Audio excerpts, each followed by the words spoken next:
Just before this presser, news of a supposed government reshuffle came in.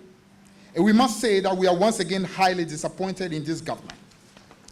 Even though disappointment in this government has become the norm, we were at least expecting some level of change amidst Dr. Bawumia's promise to govern Ghana with only 50 ministers. But what do we see? A continuation of the status quo that has plagued our nation's progress.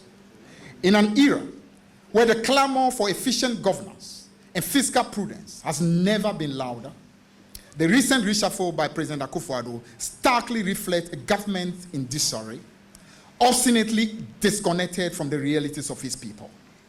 Despite the vociferous appeals from Ghanaians, civil society, the clergy, academics, and think tanks to trim the bloated size of government, a glaring drain on our nation's scarce resources, this administration has once again turned a deaf ear.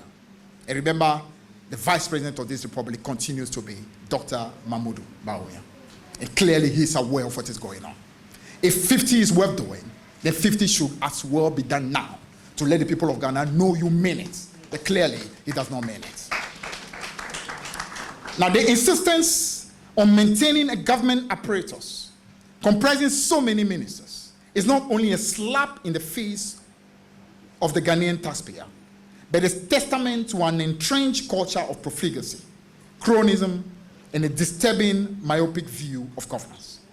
This unwieldy government size, under the guise of facilitating development, has instead catalyzed an era marked by inefficiency and unfulfilled promises. Enter Dr. Bawumia, the Vice President, and the freshly minted flatbearer of the NPP, who now promises a government of only 50 ministers. This place starkly contrasts the current administration's excesses and rings hollow in the face of his long-standing defense of this government bloat. Dr. Bawumia's sudden pivot amidst the economic turmoil our nation endures is emblematic of a desperate ploy for votes, a deception that the Ghanaian people can see through with clarity. Today's reshuffle by President Akufo Addo, rather than offering a beacon of hope for a leaner, more efficient government, has instead upheld the status quo. It is a profound disappointment and a missed opportunity to heed the people's call for change. This action, or rather inaction, underscores a blatant disregard for the nation's plea for governance that puts the people's welfare above political expediency. It is particularly disheartening to witness the recycling of ministers who, over the past 7 years, have demonstrated a stark inability to propel our nation forward.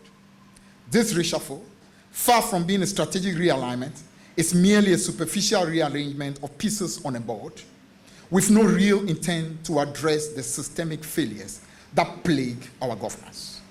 Dr. Bawumia's slogan, "It is possible," now begs the question: if indeed it is possible, why not now?